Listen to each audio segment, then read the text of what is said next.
네, 시장 분위기도 모호하고 중동 전쟁도 정말 짜증나고 그래서 리플 XRP 희망회로나 돌리면서 마음의 평화를 찾아보는 게 차라리 낫지 않을까 뭐 그런 생각이 들기도 합니다.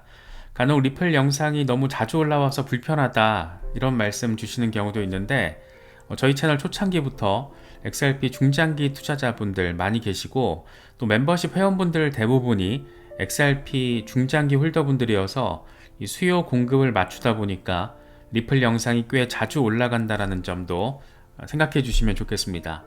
사실 저희가 선명한 알트 시즌이 아니면 거의 대부분 비트코인, 이더리움, 리플, 솔라나 이 4개 대장 종목에 집중적으로 초점을 맞추고 있기도 하고 뭐 그렇습니다. 요즘 미국의 암호화폐 규제가 전환기를 맞이하고 있다 보니까 그동안 규제 이슈의 상징이었던 리플이 주목받는 것은 어쩌면 당연한 건지도 모르겠습니다. 지난 연말 연시에 무려 500% 넘는 폭등을 한 것은 다 이런 기대감을 반영한 결과라고 할 수 있습니다. 이번 영상에서는 리플과 관련된 3가지 시나리오를 짚어볼 건데 먼저 XRP 20달러 시나리오입니다. 20달러면 지금 시세보다 대략 10배 가까이 상승한 가격인데 과연 XRP가 20달러에 도달하면 얼마나 많은 부의 이동이 일어나게 될 것인가? 먼저 100만 장자의 기준을 생각해보면 이렇습니다. 100만 달러의 가치를 내려면 XRP 5만 개를 가지고 있어야 합니다. 간단한 산수로 XRP 한 개가 20달러면 5만 개를 보유해야 100만 달러가 듭니다. 그렇다면 현재 5만 XRP 이상을 보유한 지갑은 또 얼마나 될까? 지갑 분포 데이터를 보면 답이 나옵니다. 전세계 XRP 지갑은 대략 630만에서 650만 개 정도로 추정되는데 이 가운데 대다수는 소액 보유자입니다. 실제로 81%에 달하는 지갑이 500 XRP 이하의 잔액을 가지고 있을 정도입니다. 반면 1만 XRP 이상을 보유한 지갑은 겨우 4에서 5% 미만에 불과합니다. 만 XRP만 있어도 이미 상위 5% 부자 클럽에 든다라는 얘기입니다. 하물며 그보다 5배 많은 5만 XRP를 가진 경우는 또 얼마나 희귀할 것인지도 감이 오실 겁니다. 구체적인 통계를 살펴보면 5만에서 7만 5천 XRP를 보유한 계정은 2만 6천 개 정도에 불과합니다. 이들이 바로 XRP 20달러 돌파 시 100만에서 150만 달러의 자산을 가지게 될 그때까지 계속 홀딩하고 있고 그 수많은 어떤 험난한 상황들을 다 이겨낸다라면 100만 장자가 될 잠재적인 그룹이 됩니다. 7만 5천에서 10만 XRP를 보유한 지갑은 이것보다 더 적은 11,000개 수준인데 정리하면 5만 XRP 이상을 들고 있는 지갑은 전체의 대략 1% 남짓에 불과하고 XRP가 20달러에 도달해야만 비로소 100만 장자 클럽에 진입하게 되는 희귀한 그런 존재들인 겁니다. 물론 과연 XRP가 20달러까지 도달하는 과정이 또 얼마나 험난할지 또 얼마나 오랜 시간이 걸릴지 이건 또 정말 아무도 모르는 부분이기 때문에 이게 또 참 어려운 부분이긴 합니다. 더 상위권으로 가서 상위 고래 지갑들의 분포를 보면 더 극단적입니다. 상위 50개 주소가 전체 XRP 공급량의 53.3%를 통제하고 있다는 분석도 있습니다. 다시 말해서 불과 50개 지갑이 XRP 절반 이상을 쥐고 있다는 겁니다. 이런 지갑들은 물론 대부분 거래소나 리플 측 관련 계정으로 추정되고 있지만 어쨌든 극소수 지갑의 부의 절반 이상이 몰려있는 그런 구조입니다. XRP가 20달러가 되면 이 톱 50 지갑의 합산 가치는 6천억 달러를 넘어서게 됩니다. 상상을 돕기 위해서 비유를 하면 한 줌도 안 되는 지갑들이 중소국가 몇 개 GDP를 합친 규모의 부를 보유하게 된다. 뭐 그렇게도 바라볼 수가 있습니다. 실제 리플 계정이나 대형 거래소 지갑 등 일부 주소들은 이미 수억 개에서 수십억 XRP를 보유하고 있고 XRP가 20달러를 돌파하면 수십억 달러에서 많게는 수백억 달러 규모의 자산으로 급등하게 됩니다. 현재 가격대에서는 43만 4,782 XRP 이상을 들고 있어야 비로소 100만 달러 가치가 나오게 되는데 그런 지갑은 대략 4,904개로 전체 0.08% 수준에 불과했습니다. 하지만 20달러 시나리오에서는 문턱이 확 낮아져서 5만 XRP 이상 보유 주소 수가 모두 그러니까 1% 안팎이 모두 백만장자 반열에 오르게 되는 겁니다. 이처럼 XRP 20달러 돌파는 상위 보유자들에게 막대한 부의 증식을 안겨주는 한편 대다수 소액 홀더들과의 격차를 크게 벌려놓는 그런 이벤트가 될 가능성이 높습니다. 만 XRP를 쥐고 있던 투자자라면 자산 가치가 20만 달러, 우리 돈으로는 2억 중반대 이상으로 뛰어서 기쁘겠지만 아직 100만 달러에는 5배 부족합니다. 결국 진정한 큰 돈을 거머쥘 그룹은 극소수의 XRP 고액 부자들이 될 거라는 것을 의미하는데, 물론 XRP가 20달러를 넘어서 그 이상으로 간다라면 이야기가 달라지게 될 겁니다. 만약에 맥시멀리스트들이 굉장히 꾸준하게 주장하고 있는 100달러가 현실화 된다라면 만 XRP만 보유해도 100만 달러가 됩니다. 실제로 일부 낙관론자들은 장기적으로 100달러 돌파는 물론 200달러 이상도 가능하다, 이런 맥시멀리스트다운 주장을 제시하고 있습니다. 그런데 이거는 정말 말 그대로 맥시들의 주장일 뿐 아무런 근거가 없다라는 거, 그러니까 XRP가 스위프트의 25%를 대체한다 수준의 엄청난 전제가 현실화되지 않고서는 간단치 않다라는 거, 이런 부분들도 우리는 생각을 해볼 필요가 있을 겁니다. 그래서 만약 그런 시나리오가 진짜로 펼쳐진다라면 물량 많은 투자자들은 어마어마한 부자가 될 겁니다.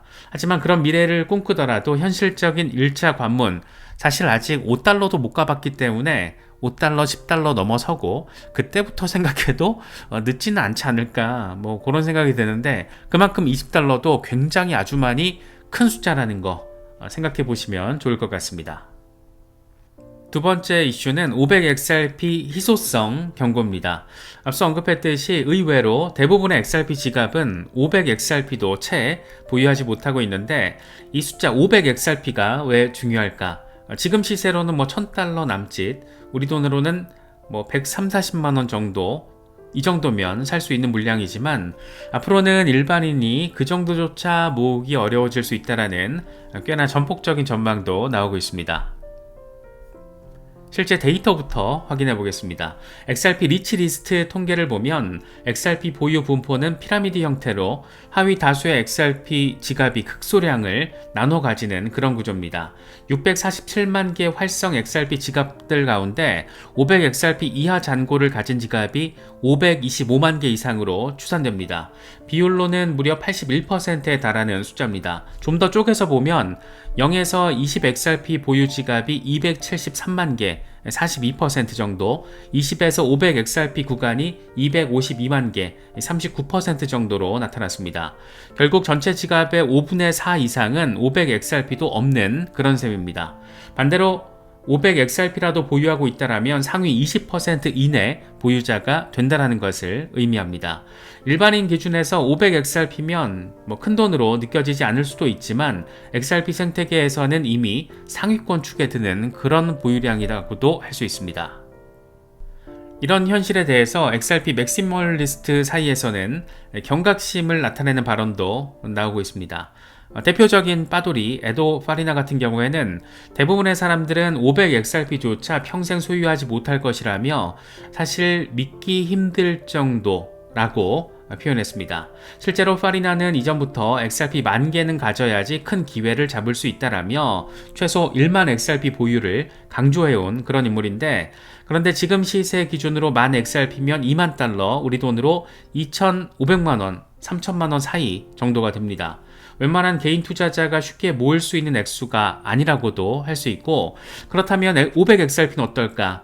지금 대략 1,000달러 정도지만 XRP 가격이 만약이라도 크게 뛰면 500XRP의 문턱도 금세 높아지게 됩니다. 예를 들어서 XRP가 10달러가 되면, 저는 개인적으로는 목표가 10달러인데 10달러가 되면 500XRP는 5,000달러, 20달러가 되면 10,000달러가 됩니다. 1,000만원 이상을 XRP에 투자해야 500개를 모을 수 있는 그런 시기가 뭐 언제가 될지 모르겠지만 뭐 올 수도 있다는 겁니다. 그래서 파리나가 말한 500XRP조차 대부분 가질 수 없게 될 것이다, 이런 멘트는 이런 맥락에서 나온 그런 부분이라고 해석할 수가 있습니다. 기관 자금 유입과 공급 측면을 함께 보면 이 희소성의 경고가 그래도 나름의 의미 부여가 가능해지는 것 같습니다. 스탠다드 차타드는 미국 SEC가 올해 3분기까지 XRP 현물 ETF를 승인할 것으로 내다보며 그럴 경우에 대략 40에서 80억 달러 규모의 기관 자금이 XRP 시장에 유입될 수 있다라고 전망했습니다. 이건 비트코인 ETF 승인 당시 몇 달 사이에 가격이 2배 상승했던 사례에 견주어서 XRP에도 대규모 수요 폭발이 올 수 있다는 것을 의미합니다. 한편 공급 측면에서는 리플이 보유한 거대한 물량을 시장이 한꺼번에 쏟아내지 않도록 통제하는 장치가 있는데 바로 에스크로 락업 물량입니다.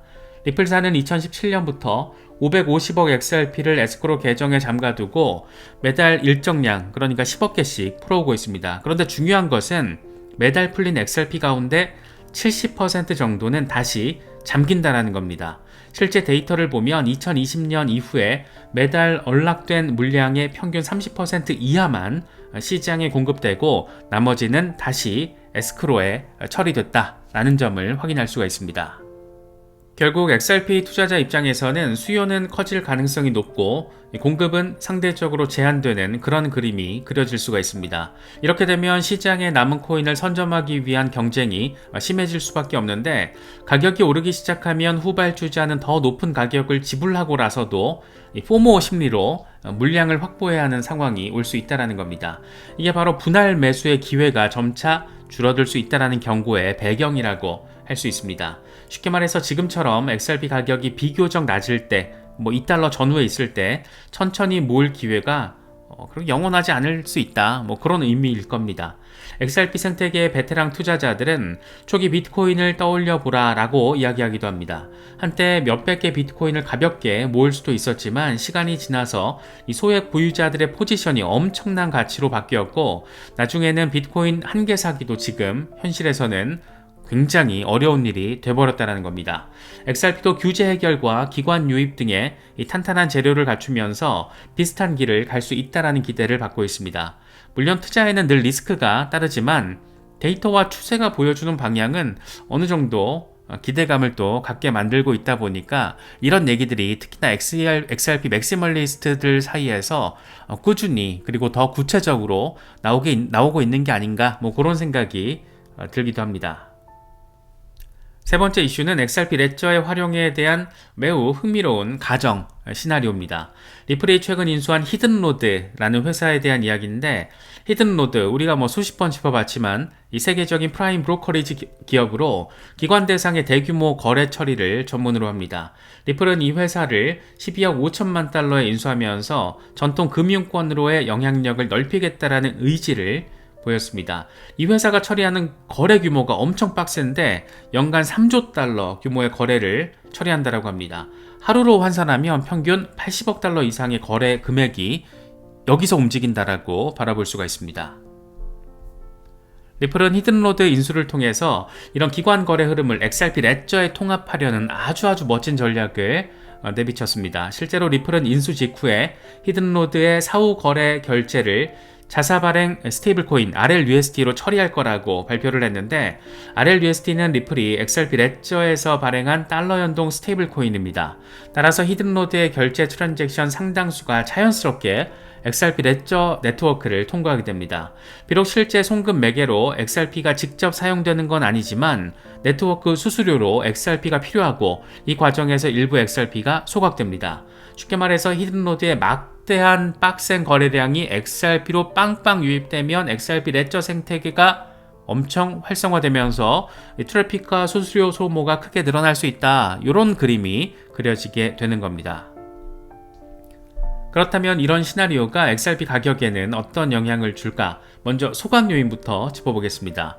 XRP 레저에서 트랜잭션 수수료로 소각되는 XRP 양은 한 건당 0.00001 XRP로 매우 미미하지만 거래량이 천문학적이면 얘기가 달라질 수가 있습니다. 히든로드의 연간 3조 달러 거래 규모가 XRP에서 모두 다 처리된다라고 가정을 해보면 상당히 흥미로운데 이걸 크립토 베이직이 일론 머스크의 그록, X의 그록을 통해서 시뮬레이션 전망을 기사화 시켰습니다. 그러기 분석한 내용을 보면 이 정도 금액을 처리하려면 연간 10억 건의 XRP 레저 연산이 발생할 수가 있다라고 합니다. 그 결과 매년 10만 XRP가 수수료로 소각될 것으로 추산이 되는데 현재 XRP 가격을 기준으로 환산하면 23만 달러 규모에 불과합니다. 580억 개에 달하는 전체 공급량과 비교하면 이 소수점 수준의 감소일 뿐인 겁니다. 그래서 그록은 이 소각률 자체만 놓고 보면 가격에 큰 영향을 주지는 못할 것이다, 이렇게 선을 그었습니다. 하지만 XRP 가격 상승의 진짜 동력은 따로 있습니다. 바로 수요와 활용도 증가인데 히든로드의 거래가 XRP 레저로 넘어온다는 것은 금융기관들의 트랜잭션이 XRP 레저를 적극 활용한다는 것을 의미합니다. 앞서 말한 RLUSD 활용도 그 연장선으로 볼 수 있고 기관급 거래량이 XRP 레저에 실리면 XRP는 네트워크 연료로서 전략적인 중요도가 올라갈 수가 있고 투자자들의 관심도 높아질 수 있는 겁니다. 여기에 더해서 시장 심리적인 효과도 무시할 수가 없을 건데 리플의 히든로드 인수 소식만으로도 한때 XRP 투자자들 사이에 큰 기대감과 호재 인식이 퍼졌습니다. 리플이 기관 금융 시장을 장악해 간다, 이런 평가가 나오면서 XRP에 대한 재평가 움직임이 나타났던 겁니다. 실제로 XRP 가격은 인수 발표 전후로 탄력을 받는 그런 모습을 보이기도 했습니다. 그렇다면 구체적으로 가격 시뮬레이션 결과는 어떻게 나왔을까? 그록은 여러 변수가 존재해서 정확한 수치를 맞히긴 어렵지만 히든로드 거래량이 100% XRP 레저로 유입되는 상황을 가정하면 XRP 가격이 상당한 상승 압력을 받을 거라고 설명했습니다. 그런데 여기서 이 100%라는 가정이 진짜 상당히 빡센 가정이라는 거 우리는 생각을 할 필요가 있습니다. 어쨌든 100%가 다 XRP 레저로 유입되는 엄청난 그런 상황을 가정으로 삼는다라면 현실적인 시나리오로는 앞으로 1년 안에 XRP가 3.5에서 4.5달러 수준까지 상승할 수 있다라고 전망을 했습니다. 이건 지금보다 60에서 100%가량 상승한 가격대입니다. 만약 기관 도입 속도가 더 빨라지고 시장의 어떤 열광이 더 커질 경우에 1년에서 2년 사이에 5에서 10달러까지 도달할 수 있다라는 조금 더 낙관적인 전망도 그록은 제시했습니다. 일각의 매우 희망적인 예측으로는 최고 28.5달러까지도 가능하다, 이런 숫자도 거론했지만 그록은 이에 대해서 거대한 채택과 그러니까 매시브 어답션과 전체 시장의 강세장이 동반돼야 가능한 수준이다라며 현실적으로는 쉽지 않다, 이렇게 설명하기도 했습니다. 우리 같은 투자자들에게 막연한 기대는 금물이 될 수 있다, 이런 부분도 상기시킨 것으로 바라볼 수가 있습니다. 모처럼 희망회로 한번 빡세게 굴리면서 XRP를 둘러싼 세 가지 시나리오를 데이터로 분석해봤습니다. 그럴싸한 가정을 토대로 시뮬레이션을 돌린 거긴 한데 어떤 시나리오든 XRP 홀더들에게는 기대감을 갖게 만드는 그런 내용입니다. 더 객관적으로 표현하면 꽤나 매력적인 희망회로다 라고 표현할 수 있을 것 같습니다. 간혹 초보자분들이 이런 희망회로 성격의 전망을 놓고 무작정 매수부터 하는 경우도 있는 것 같은데 그러다가는 후회할 가능성이 매우 높습니다. 높은 가격을 향해서 가긴 가더라도 그 과정이 당근 엄청 빡세게 험난할 것이기 때문입니다. 투자 결정은 언제나 개인의 몫이고 신중해야 하고 결국에는 리스크 관리가 최우선인 것 같습니다. 이번 영상을 통해서 짚어본 이런 시나리오들도 멘탈 케어를 목적으로 그 가능성을 분석해 본 것일 뿐 반드시 현실화 된다라는 보장도 없고 현실화 되기 위해서는 상당한 시간과 험난한 과정이 필요할 것이다. 이런 부분들도 잘 참고하시면서 계획적이고 또 전략적인 대응 전략 잘 세우실 수 있으면 좋겠습니다.